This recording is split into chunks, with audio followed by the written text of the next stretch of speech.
everyone. Today is November 13th, 2023, and we have Chris Curtis with us. Hopefully it's a better connection than last week. How you doing, Chris? Good. How you doing? Better than last week. Yeah. Already it's better.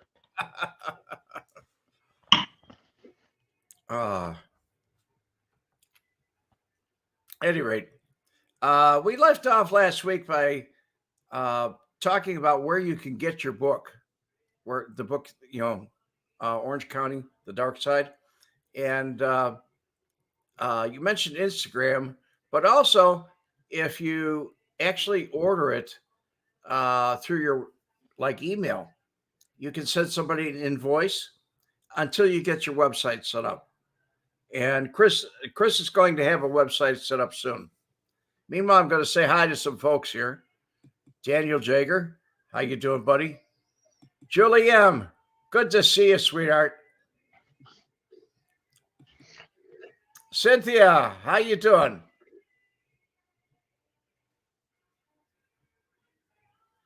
Hello, Red. Hello, Chris. How you doing?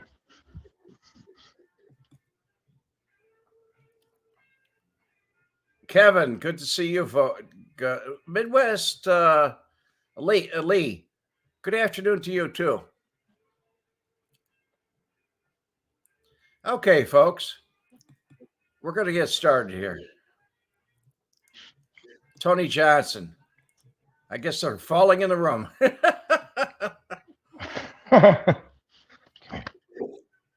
But tell us more about when we discussed this earlier about you writing the book. You started writing it in prison, right? Yes, sir. And did you add to it after you got out? Did you put a suffix on it to explain? Well, what happened was I finished the book in 2014, and I ended it as, I got a life sentence in prison. And so after I got out, of course I changed the ending because I was free, and not only free, but successful. I became an electrician. 3 months after I got out, I started being an electrician. I went to school for it in prison. So I already knew what I was going to do when I got out. And I've been doing it ever since, So I changed the ending. I kind of went through what happened with the board process, how you go through the board of parole, you have to do all that stuff to get out. So I kind of explained that, what I had to go through to get out, which honestly, going through the board of prison terms in the state of California was one of the hardest and scariest things I've ever had to do in my life, because essentially you're fighting for your life. If you don't go in there and know what you're talking about, they're going to deny you. And if you try to lie to them, they're going to catch you because they know their stuff. And they want you to know your stuff. So basically, they want you to know. Basically, they're holding your life in their hand. Your life in their hands. Yeah, but they don't want to let you out if you're going to be a danger to society. You can't just go into the board of prison terms and say, "Hey, I'm changed. Let me go." It doesn't work like that, And thank God, and 97% of the people who go to board and get out in the state of California stay out of prison. They don't come back.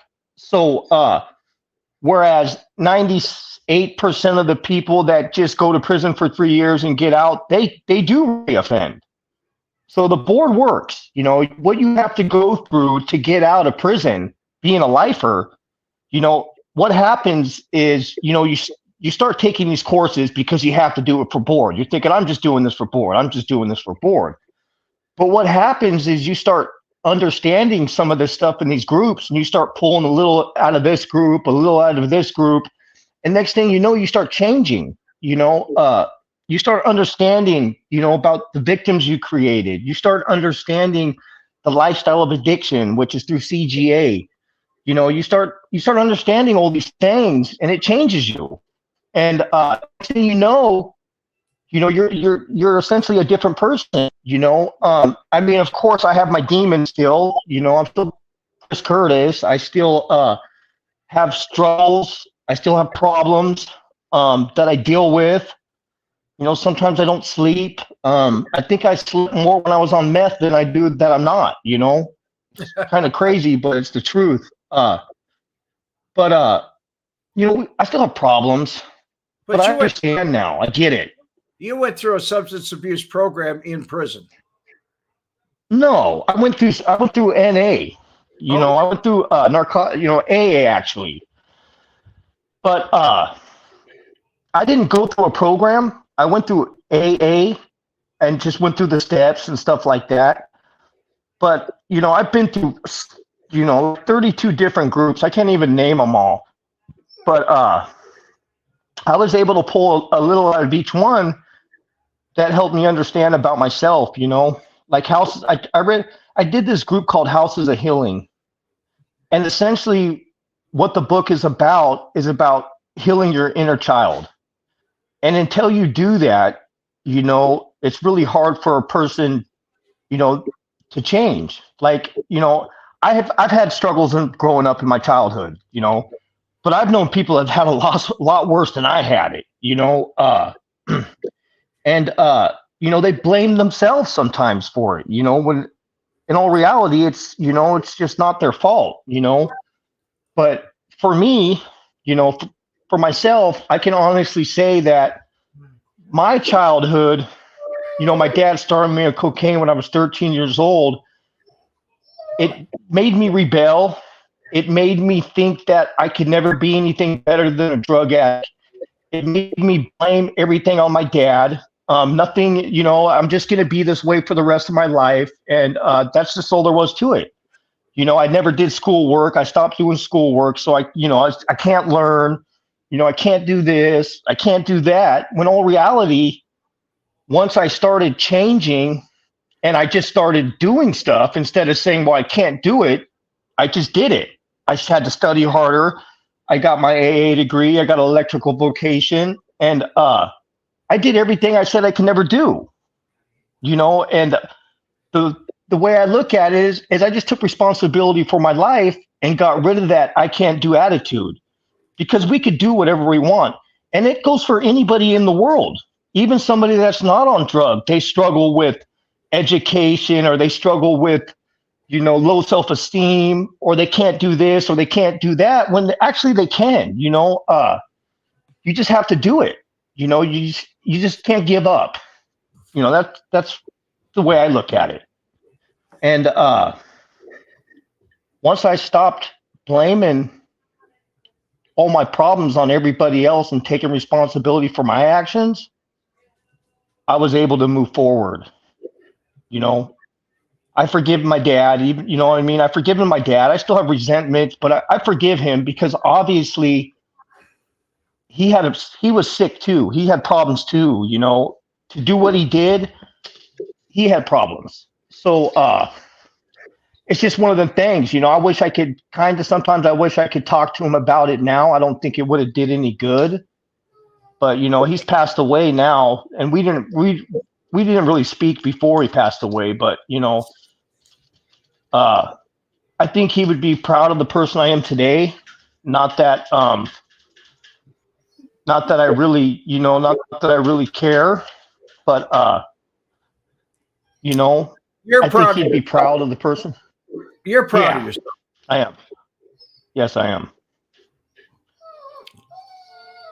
So you really My dog's going crazy. Yeah, hold on one second. This dog's going nuts. Hold on. Okay. What do you want? You want to go outside? Come on. Come on. Come on. Folks, we're talking to Chris Curtis. The Dark Side of Orange County is his book that he wrote.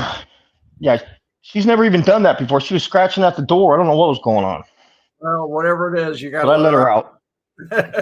Yeah.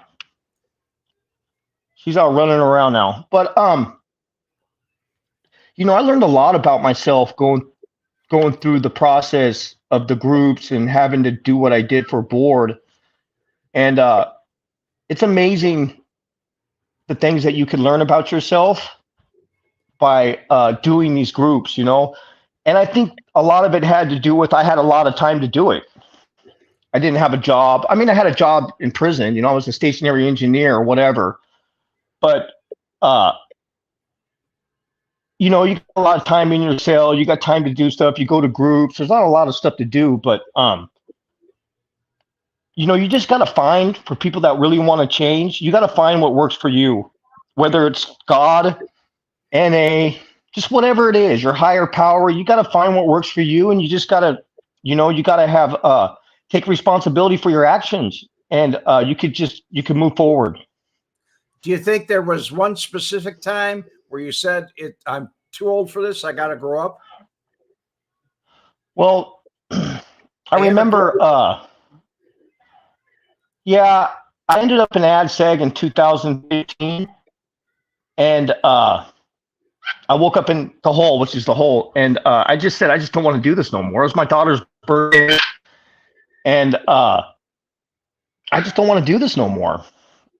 And I told myself the next prison I get to that I'm gonna, you know, get involved in all these groups, and I'm really gonna do this. You know, and I wasn't never getting out at the time, you know, but I just didn't want to die in prison being a bad person. And I was for years. Hold on a second. This dog's crazy. Come on. Come on. That's it. How you doing, Frank Ferrero? All right. Yeah, so that was a big change for me, you know.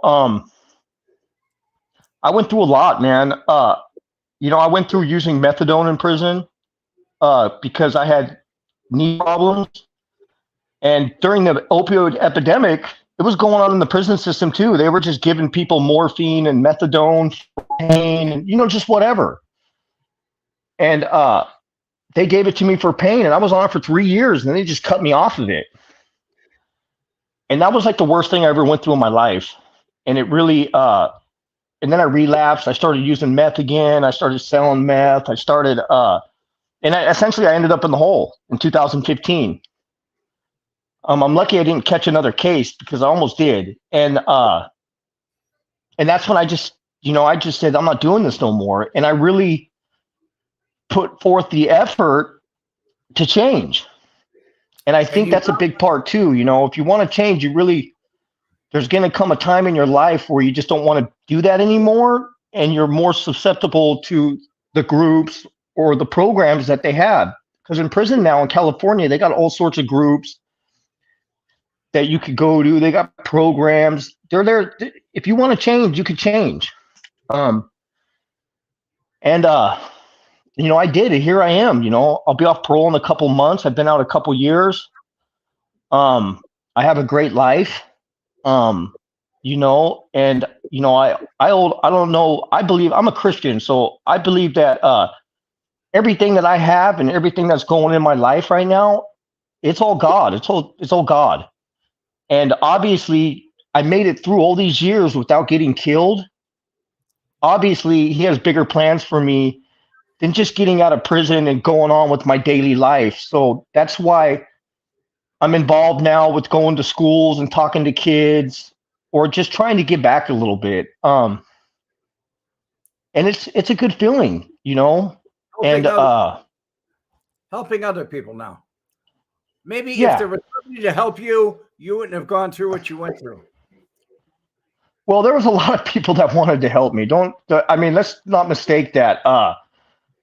Growing up, there was people that my mom knew that wanted me to go move in with them, knowing what was going on at my dad's house. But by that time, I was just too late. I was already thinking way older than I should think. You know, I told myself, you know, I know what's going on. I know what I'm doing, you know, and I just didn't want to listen, you know, and, you know, eventually I just ended up with a life sentence in prison, you know. You know, what's that? That's the scary part when they say life. Yeah, that was terrible, dude. That was, that's a weird feeling, you know, because at that time in 2002, when I got my life sentence, they weren't letting people out. It was like, if you had a life sentence, it was like life without. because they were just denying everybody. But a lot of people filed stuff through the courts, and then they started understanding about insight, and they started letting a little bit of people out in like 2011 or 12 or whatever. And no, about 2013, they started letting people out here and there, and they were successful. Those people paved the way for the rest of us. And now it's just getting bigger and bigger and bigger. Like, I know all sorts of people that have been getting out, and they're successful. Some of them are having hard times.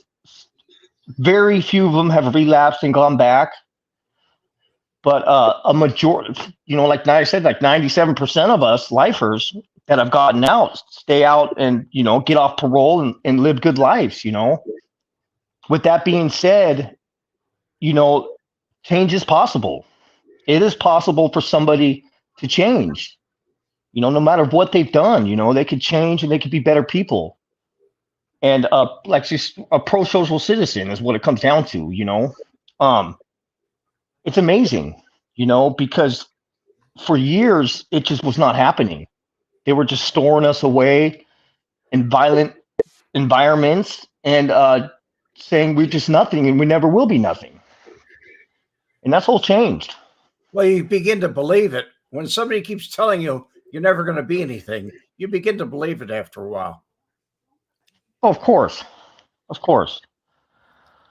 But, I've had a few COs, correctional officers, that wrote me laudatory chronos, and I wasn't perfect in there, don't get me wrong. I was, but they could see the people that have been doing stuff to change or just whatever, and I even talked to a few of them now still. They're retired now, so I could talk to them. If they're not retired, you can't talk to COs, it's against the law or whatever, but there's a few of them that I've talked to, and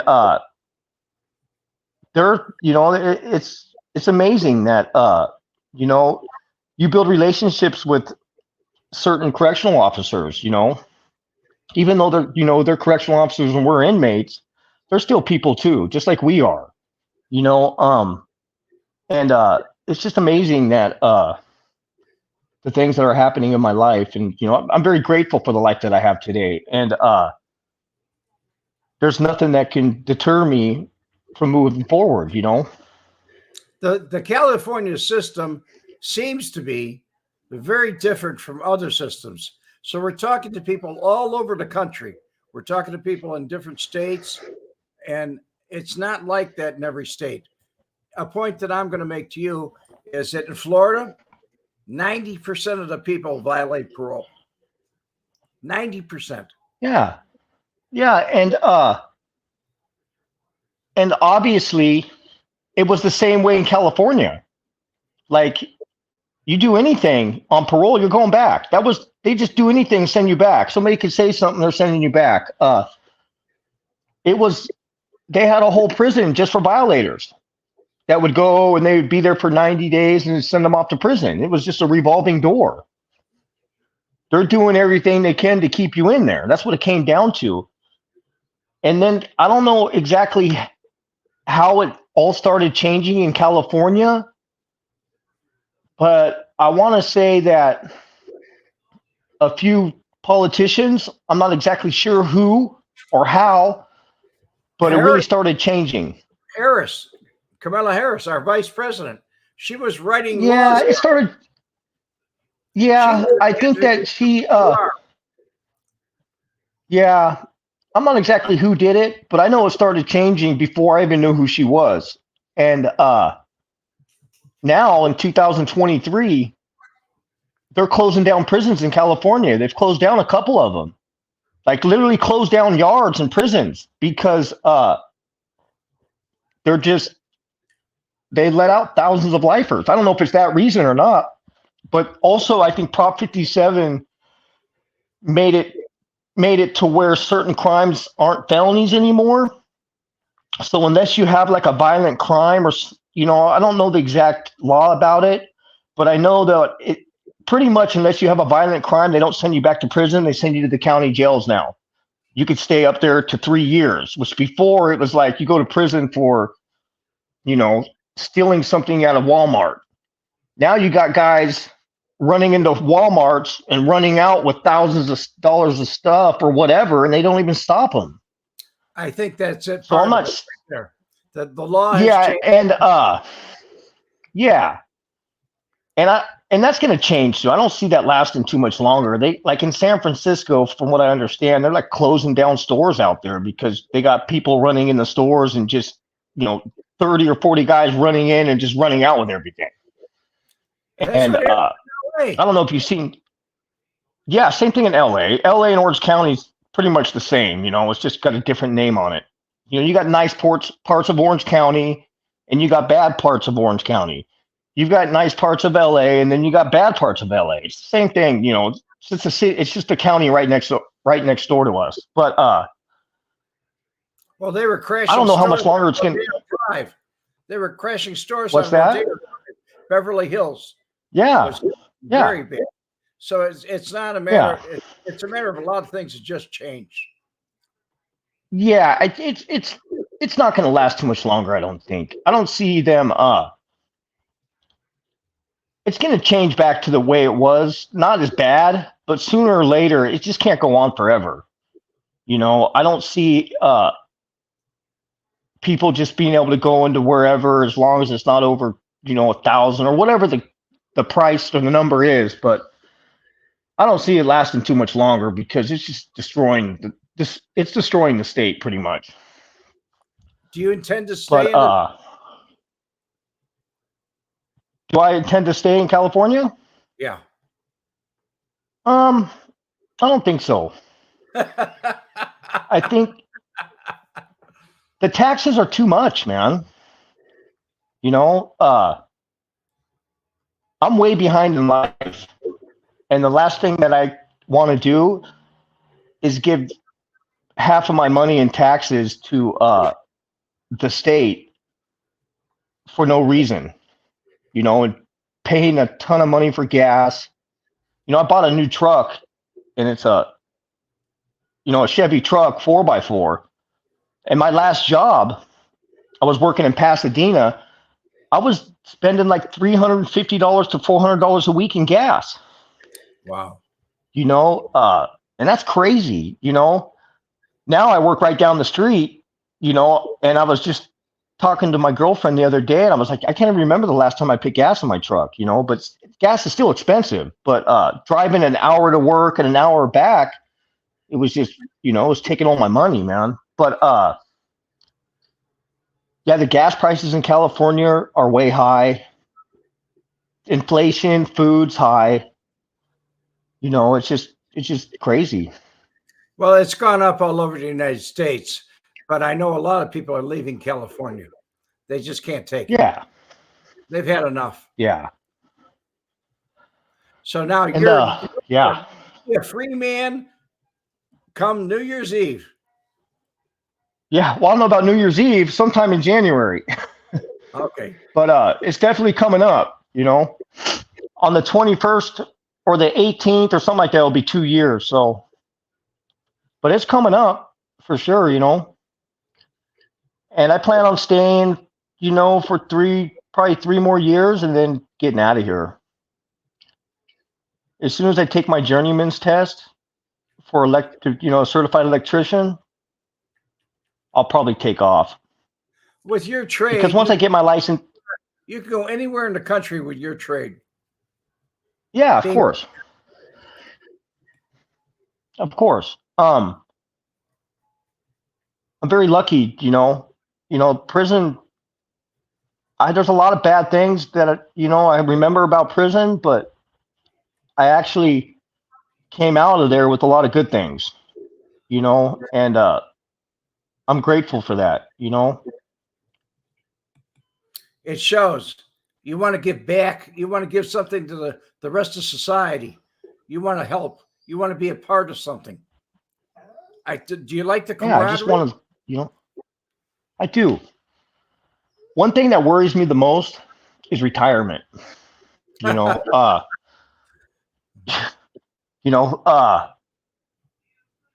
my biggest worry in life right now is retirement. because I could probably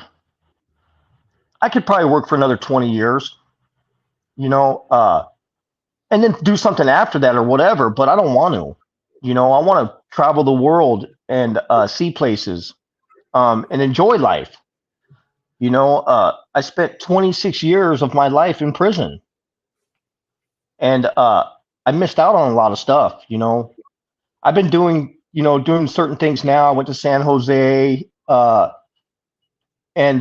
it's nice to be able to just go out and do things, normal things, and I just want to enjoy the end of my life when it comes that time. Well, you And got to I'm trying to do everything I can to.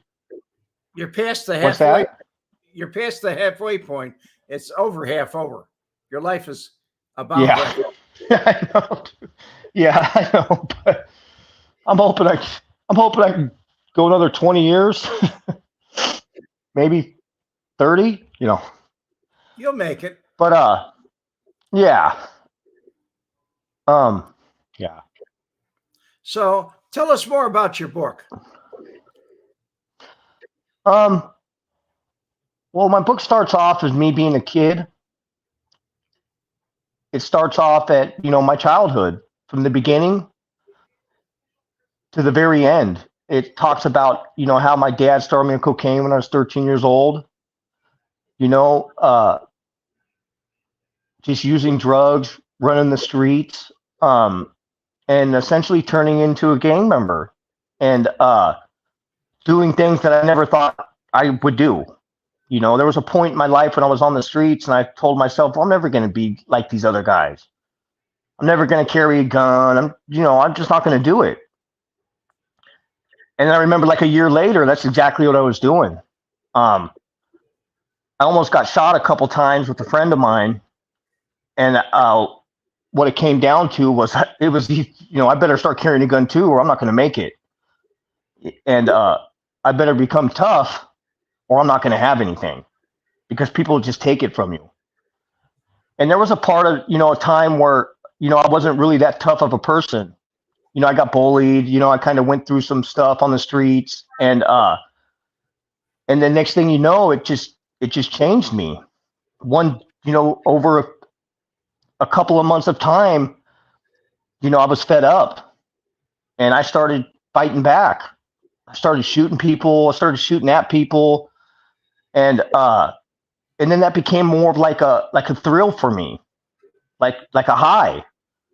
Like I could be as tough as I want. I could do whatever I want. Nobody could stop me. And then Question. actually, I think what happened. Debate has Actually, I think what happened was. Say that again. Dobad has a question. What question? Which gang? I was from Crazy White Boys. Okay. CWB, Crazy White Boys. And what happened was, from being bullied and stuff like that, then it came to the point where I had to prove myself. I thought I had to prove myself all the time. I had to be, crazier than the next guy. And I was just doing crazy things. And I was just shooting at everybody over stupid stuff. You know, I and you know, and I ended up shooting a couple people in 1995. I got caught for it, and luckily they lived. But I went to prison for that, and then I've been in a few high-speed chases, um, and I just went, off the rails. You know, and then I went to prison, and I got out, and I was out for about 8 months, and I was a little bit more reserved when I got out. Per se, I guess I wasn't as off the rails as I was before I went, but I was still like, I still had a gun, I still shot at people, but I'm lucky that I'm very lucky not to be in prison. After all the things that I've done, I'm very lucky to be out, and I'm very grateful for it. But the book goes through all that. It goes through all the problems I've had, growing up, the streets, going through prison. And it's just a story, it's a true story. And now look at me. I've changed. I'm living a good life. And it's exciting, it's heartbreaking, but it's a great story. The crowd says you're lucky to be alive. I am lucky. Yeah. I'm very The comments yes. here I'm reading on the side. Uh, Tim Hunt says, God bless you weren't in Chicago when you got shot at, because chances are you'd have been dead. Kissy Cat turns around and says, you would have made a great mobster in the 70s. They don't get caught. Yeah.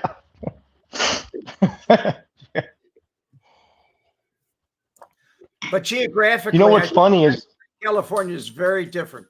I mean, the penal system. you know what's funny is that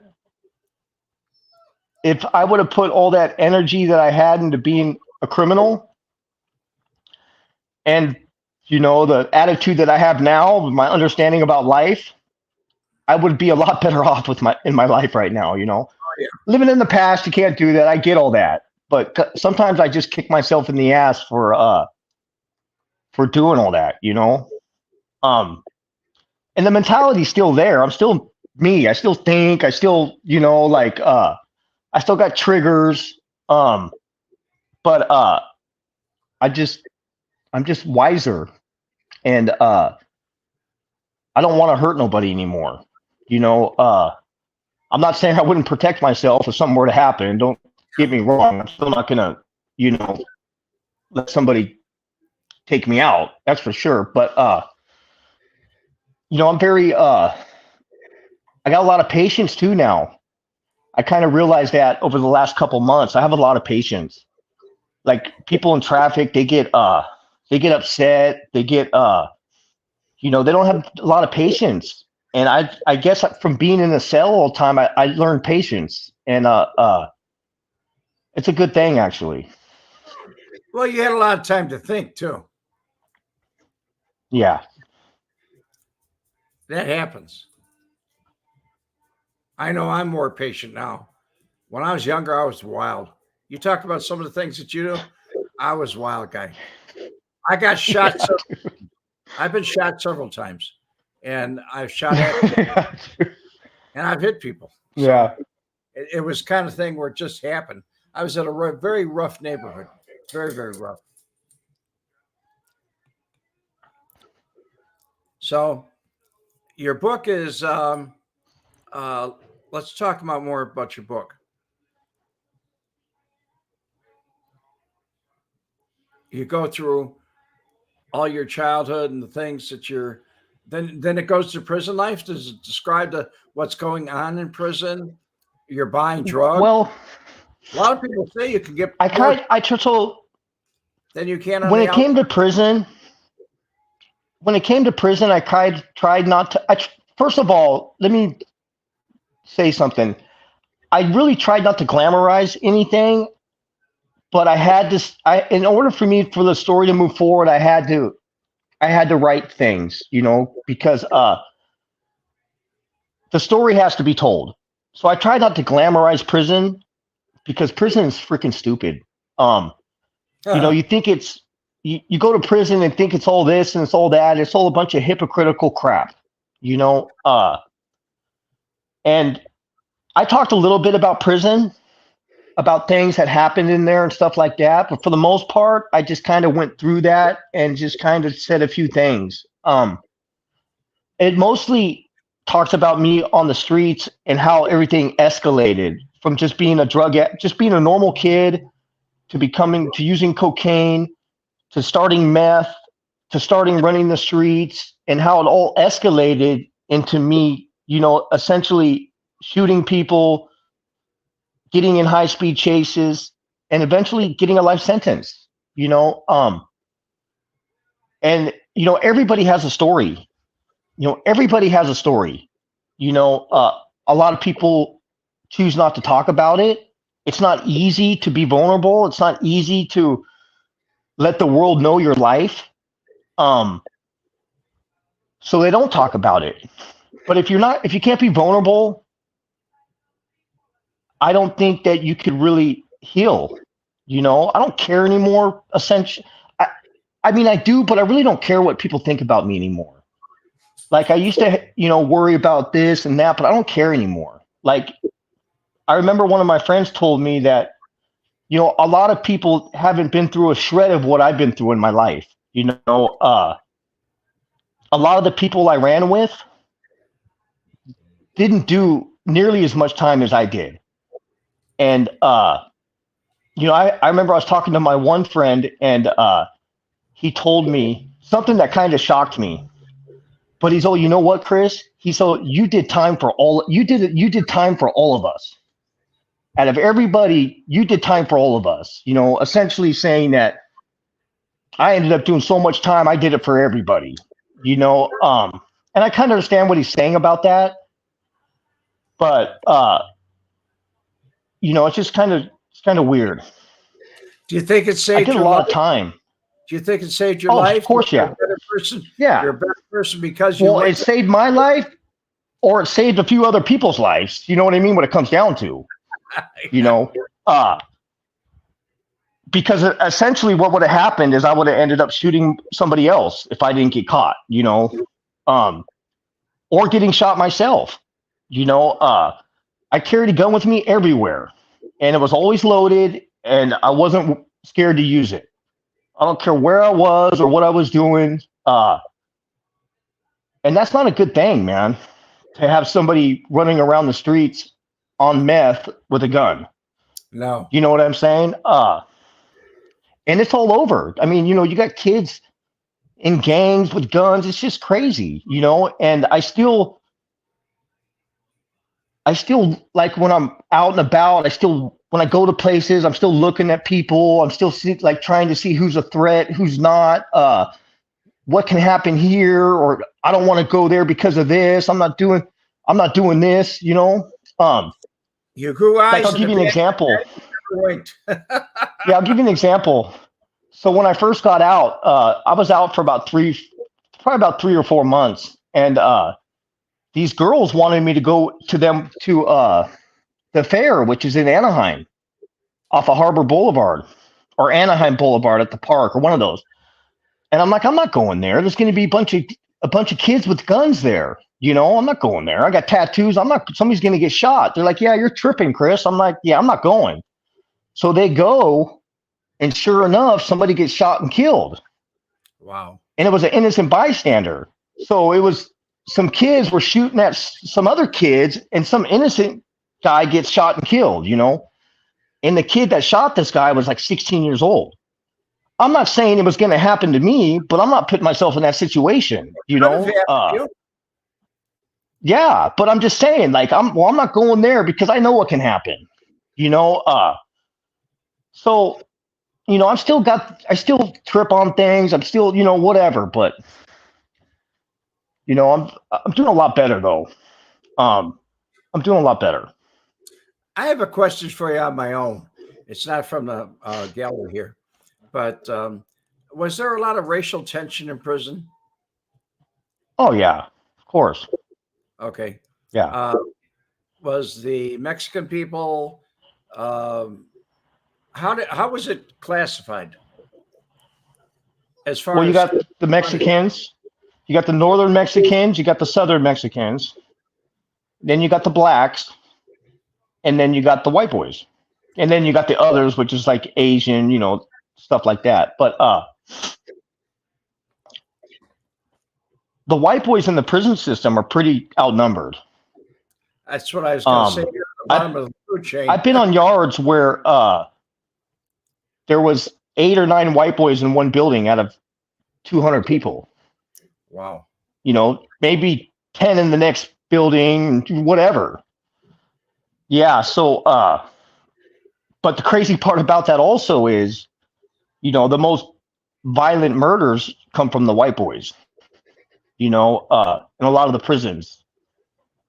But, yeah, there's tension in there with your own race, there's always issues, There's tension between people, but people tend to flock together in a group. And so, I don't know, in Florida, It's a whole lot different. In Illinois, it's a whole lot different. Illinois is kind of black. Black really runs things. And in Florida, it's kind of the same way. We don't have the Latino population in prison that we have with the black people. White people are very much minority. It's like maybe 8%, 9% white people. Yeah. So if you're white, Yeah. it's rough. It's very rough. Well, it wasn't rough. I mean, we were respected. Don't doubt that for 1 second. California, they're not just messing with white people. But when it came down to it, with the riots and stuff like that, it was kind of tough. It just depended on what was going on. Because if you got 500 blacks on the yard and you get in a riot and you only got 50 white boys, it's kind of tough. You lay down. That's all. You don't lay down. That's the last thing.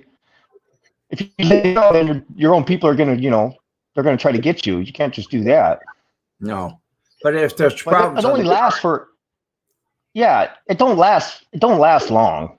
The riots don't last that long. Some of them last a long time, but 10 minutes is 15 minutes is as long as they last. Not even that long. It just depends. Once they start shooting the Mini 14, people pretty much get down. That's what I meant by get down. Once the shooting starts, it's attack. Yeah. Some people don't stop though, man. Some people end up getting shot. Is there a lot of mental illness in prison? Oh yeah, yeah. It's terrible. Yeah. That's crazy. Yeah, they got their own. They kind of got their own yards now, but they have to do a better job of dealing with it. They're trying. I'll give them that. But even on the streets, man, people are walking around the streets talking to themselves, homeless, nowhere to go. They can't get help because they don't want it, and they're just crazy, and it sucks. But it's been like that for years. Larry C has a question for you here. He says, Chris, do you still do drug counseling as part of your new life outside prison? No, I go to speak to like halfway or like drug programs. I go to speak to people, and tell my story and try to give them hope and stuff like that. But I go to church. I'm a big believer in God, so and I have no desire to use. A lot of people they do need to go to NA. For them, that gives them what they need to not use. For me, and I'm just saying for me, I lost my life. Literally lost my life. Thought I was never getting out of prison. And so if that doesn't change you, I don't know what to say, man. I did go to meetings when I first got out. I went to meetings and did all that stuff, but I'm pretty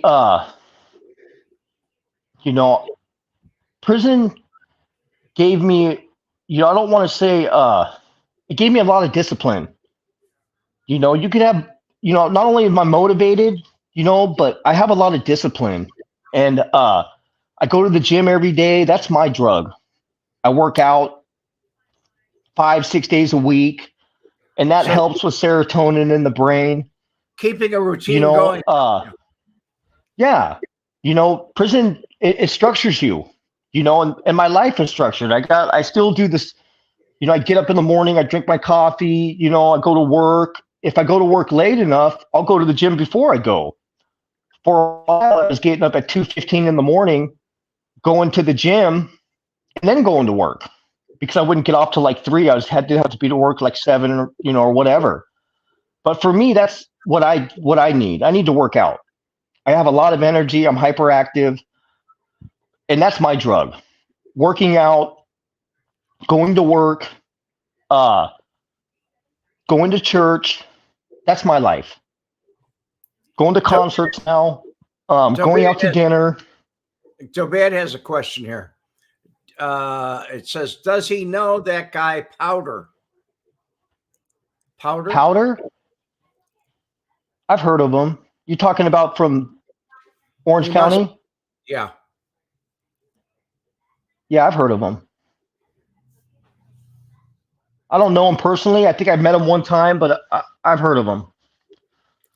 Larry C. wants to know, how can we help promote your book in the future? Larry C. wants to know how to... Just talk about it to people. I'm trying to do the same thing right now. I'm learning how to do it. It's, with a full-time job and stuff like that, it's not easy. And a lot of times I work on the weekends too. I do side jobs. But anything helps, put it on your Instagram page, put it on your Facebook page, TikTok or whatever, like you can get, you could follow me on OC the Dark Side 8083 at Instagram. And my page will come up and there's a link to buy my book right on there. You could just press the link on the book and it will come up the Amazon. You could buy it like that, or you could email me at chriscurtis8083@gmail.com. You could send me an email and I could send you an autographed copy. And then I also have a TikTok page, which is OC the Dark Side 8083, and you could also press the link on there to buy the book. Larry asked the question. I'm going to answer Larry. Larry, it's his email address and his Instagram account is written in the description of this video. If you look below it in the description, you're going to see it. Hope that helps you, Larry. And also, I'd like to say that a portion of the money is going to at-risk youth. I haven't decided where what at-risk place I'm going to give it to yet, but I'm going to find a place and they're going to get a portion of the money. Kissy Cat, she lives in Las Vegas, I believe, but she has a question directed at me, but we can direct it at you. What do you think about some kids going into the military when they get in trouble? It's an option for some. I think it's a great idea. I mean, I tried to join the military when I was 18 years old during Desert Storm because I knew what was going to happen.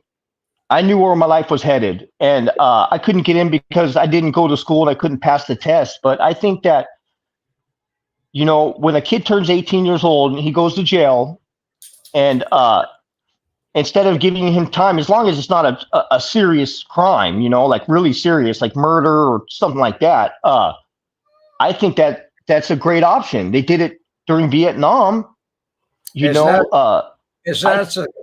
long as it's not a Class A felony.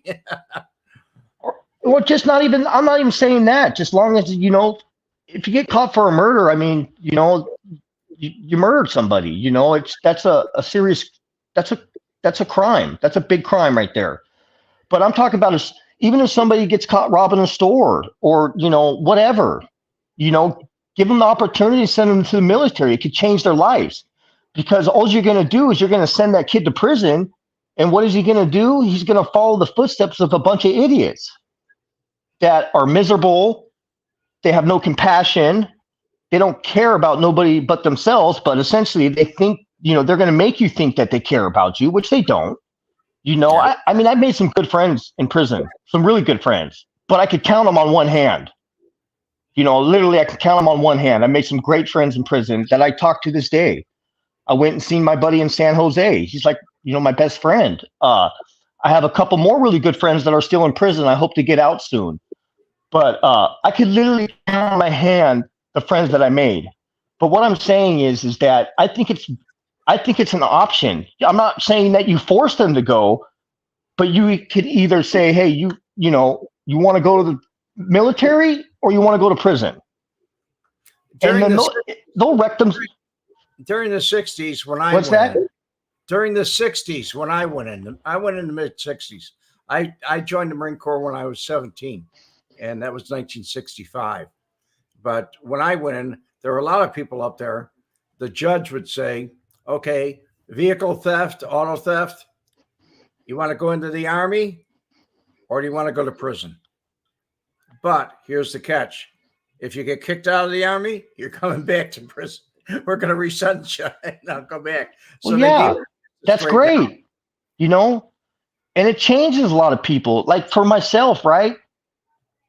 I needed structure. Like now, I do great. I do great now because of structure. I think it changes. It changed. I bet you more of the kids that went to the military. I mean, I bet more than half of them would change. Oh yeah. And if they didn't, of course they're going to get out and go back. But I guarantee you send 100% of kids to prison at a young age, and 90% of them are just going to get out being worse. I guarantee that. Well, I can tell you from being in the military, it's a totally different attitude. There is no cheating. You do what you're told. If you don't, you catch a slap upside the head. That's it. And I don't know how the military is now, but I don't know how it is now. I mean, either. But I wanted to go to the military bad. If your buddy's doing something that's wrong, usually your platoon commander or your drill instructor, if you're in boot camp, will turn around and say, or basic training, will turn around and say, hey guys, square him away. Otherwise, you're all going to be doing PT tomorrow all day long. Yeah. And they will square him away. Everybody jumps together and says, hey, you can't be doing that no more. Otherwise, they get a slap in the head. Well, they do the same thing in prison, the COs, when hey, you take care of this dude or you guys are all in trouble. It don't change, dude. That's right. It's just a different. I remember I was with my buddy. We went out on his yacht. We were in Catalina, and his dad was there. And he goes, we were late at night, right? It's like 11 o'clock. And his dad goes, hey, are you a vet? You remind me of a vet, like a veteran. And I told him, I go, yeah, but I'm a different kind of veteran, which is, which essentially though, it's like, I don't know, man. I was just laughing about that. You pick up these mannerisms, or whatever. I don't know. It's just, I just laugh at a lot of things now, Oh, that's good too. That's very good. Yeah. Somebody thanking for me for my service. They're talking about Veterans Day. Yes, Kissy Cat. It was not only Veterans Day, but it was the Marine Corps birthday too. Same day. And thank you for recognizing me. I appreciate it. Okay, what do we got here? Red and everyone, have a good evening. Always great listening in. And that's All Too Custom. Okay, All Too Custom. You have a great evening too. God bless you. So where are we at, Guy? Where do you want to go? Got something to tell the people? Yeah, it's hard to promote a book, man. Especially I know they'd be interested. Especially when you don't know how to, when you're not really a tech savvy person. It's not easy. I've been trying to find somebody to help with that part of it, and it's tough, man. But I'm learning. I'm trying to understand this stuff, but it's gonna get there. It's just gonna take time. It's a learning experience. I'm not gonna give up till it's successful. That's for sure. I'm hoping that most importantly, though, that my story changes lives. I want people to understand that are going through drug addiction or whatever they've gone through, whether it's prison or whatever they've gone through. People in my shoes, we've all been through, we've all got a story, we've all have trauma, we've all been through a lot, but you know what? In the end, you could change, man. You could have a good life, but you have to fucking take responsibility for your life. You have to. You have to understand that the only person that can change your life is yourself. You know, and if I could do it after all I've been through, anybody else can do it. It's not easy. You're still going to have troubles. You're still going to have problems because everybody has problems. Even though they got good lives, they still have problems. You just got to learn how to deal with them. You got to learn how to maneuver through it. You have Kevin, to be willing Kevin, to ask for help. Kevin the Rathard is asking, Chris, how do you get your book? You could go to my Instagram page, OC the Dark Side 8083, and there's a link on there to buy it. Or you could go to TikTok, OC the Dark Side 8083. There's a link on there to buy it. Or you could just go to Amazon. And then when you type in Orange County, the Dark Side, you got to type in by Christopher Curtis and it will come up. Okay. You could order a hardback, you could order paperback, whatever you want. Or you could email me and I could send you an autographed copy. I would suggest and it's the same price. It's $20 on Amazon, so it's the same price. If you want to email me, I can send you an autographed copy. So here's the book right here, and it's an exciting book. You know, I got an idea, Chris. I got an idea. We're running out of time here, but would you like to pick out a chapter, any chapter you want, and come on next week and read it? Just read one chapter. I could do that. Pick out one that you think would resonate or help people understand, and give them a sample. Okay. I'll do that. Yeah, of course. Kevin wants to know what's your email address and put it in the comments. It's actually in the description, Kevin. If you go down below the video, it's in the description. I can type it in too. How's it go again, Chris? CHRIS, right? What's your email address, Chris? Chris Curtis 8083 at gmail.com. Did it come up right now? I just typed it in. No. Chris Curtis 8083 at gmail.com. I just wrote it in. Okay. Oh, I didn't put Curtis in there. Excuse me, folks.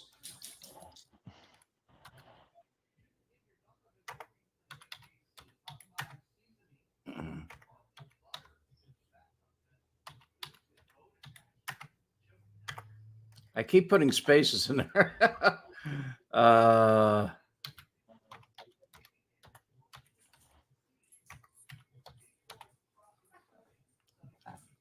There we go. Okay, Kevin, do you have it now? Can you see it? Hey, Mobbed Up Broadcast, how you doing? Good to see you. Thank you for stopping by.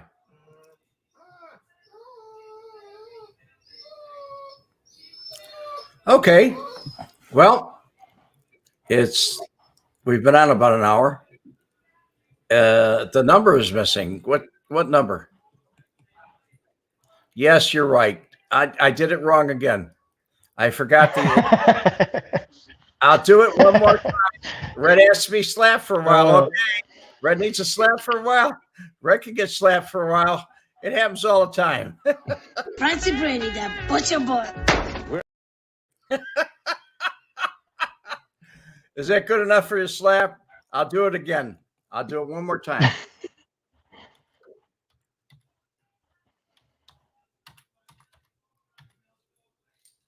$8,083.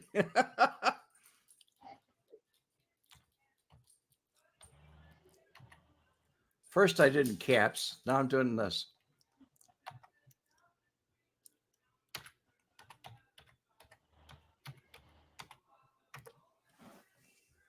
How's that?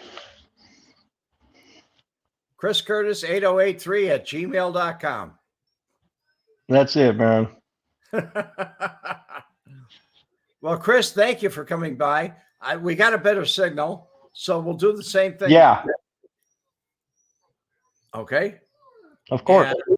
And Hey, thank you, Red. And I would just like to thank everybody who tuned in and watched. And I'd appreciate it if you guys would post this interview on your pages or wherever you can. I'd appreciate that. all you folks that are on what you call it on Facebook, post it on your page. Help him out. He needs help. He's good. You misspelled it, crowd. Okay. Oh, Adam would mispronounce it. Yes, he would. Anyway, Chris, great to see you. We'll see you next Monday. I'll see you next Monday. Same time, Yes. same station. All right. Yes, sir. Okay, you have a good day. God bless you. You too, bud.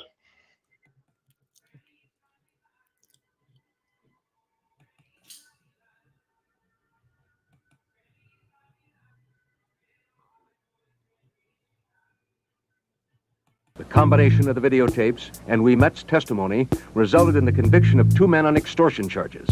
One of them was Frank Schweiz, known in syndicate circles as the German, a feared mob terrorist and a suspect in a number of gangland murders. He was described to me by other outfit individuals as the most feared hitman. And as he said to me, my reputation precedes me, son.